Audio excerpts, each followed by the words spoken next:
امام مسجد کی بیوی آئی ہمارے پاس، میری بیگم کے پاس، کہ جی بیگم صاحب میں نے آپ کا اور مولانا کا شکریہ ادا کرنا ہے کہ آج میری زندگی کا پہلا ہفتہ ہے میرے خامند نے مجھے مارا نہیں. پہلا ہفتہ. امام مسجد، امام مصلی پہ کھڑے ہونے والے، کہا پہلا زندگی کا ہفتہ ہے میرے خامند نے مجھے مارا نہیں، ورنہ میری ہر دوسرے دن پٹائی ہوتی تھی. اور 10ویں دن امام صاحب خود آ گئے، کہا مولانا صاحب ہمیں پتہ ہی نہیں تھا زندگی کیسے گزار، ہمارے جو ماحول میں تھا ہم وہی کر رہے تھے. کہ میرے بہنوئی نے میری بہن کی ایک دفعہ ٹانگ توڑی، ایک دفعہ بازو توڑا، اور عالم دین ہے، عالم دین ہے. ہمیں کسی نے یہ بتایا نہیں تھا، ہم نے زندگی میں پہلی دفعہ یہ باتیں آپ کے منہ سے سنی کہ زندگی کیسے گزار. تو فرحان کی زندگی فتوے سے نہیں چلے گی کہ میں مفتی نعیم کا بیٹا ہوں. یہ تو حسن اخلاق سے چلے گی، میٹھے بول سے چلے گی. میرے نبی حضرت عائشہ کو لقمے بنا کے کھلاتے تھے. کوئی اظہار عشق تھا، اللہ کی قسم اظہار تعلیم تھا، تعلیم تھی. سکھایا کہ زندگی گزارنی کیسے. ان کو آٹا گوندھ کے دیتے تھے، چونکہ ابھی شروع میں ان کو آٹا گوندنا نہیں آتا تھا، تو آٹا گوندھ کے دیتے تھے. اور عرب بڑی بڑی بوٹیاں پکاتے تھے، تو حضرت عائشہ بوٹی اٹھا کے ایسے نوچتی اور پھر رکھ دیتی. تو اللہ کے نبی بوٹی اٹھا کر جہاں سے حضرت عائشہ نے نوچا ہوتا تھا وہاں سے نوچ نوچ کے دکھا کے کھاتے تھے. میرے رب کی قسم اظہار یہ ہمیں تعلیم دی ہے کہ زندگی کیسے گزار. پھر بڑے بڑے پیالے ہوتے تھے پانی پینے کے، چھوٹے گلاس نہیں. چھوٹا گلاس تو بخل کی نشانی، اب تو اور چھوٹے ہو گئے کہ کپ کو گلاس بنا دیا.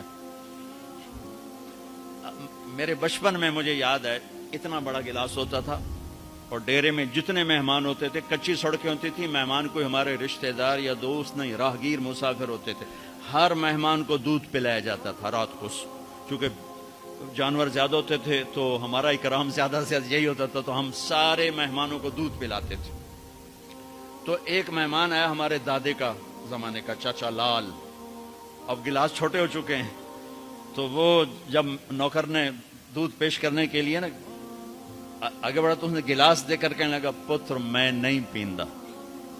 سمجھ رہے ہو پنجابی سمجھ رہے ہو نا؟ پتر میں نہیں پیندا. اسے کہا چاچا کیوں نہیں پینا ہے؟ کہ دو تو ود پیواں تے بے غیرت بنا تے دو نال میرا گزارا کو نہیں، لے جا.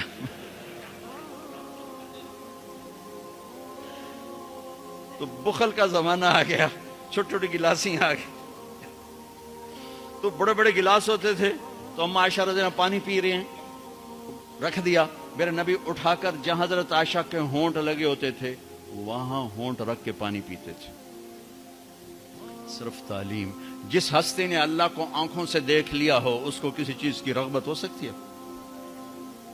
جنت بھول جائے گی جب اللہ اپنا دیدار کرائیں گے، اب پردہ پوشی فرمائیں گے تو کہیں گے یا اللہ جنت نہیں چاہیے، تو چاہیے، بس تجھے دیکھتے رہیں، بیٹھے رہیں تصور جانا کیے ہوئے از لذت دیدارش خسرو چتما گفتن سر دادن و جان دادن نادیدہ رخ یارے.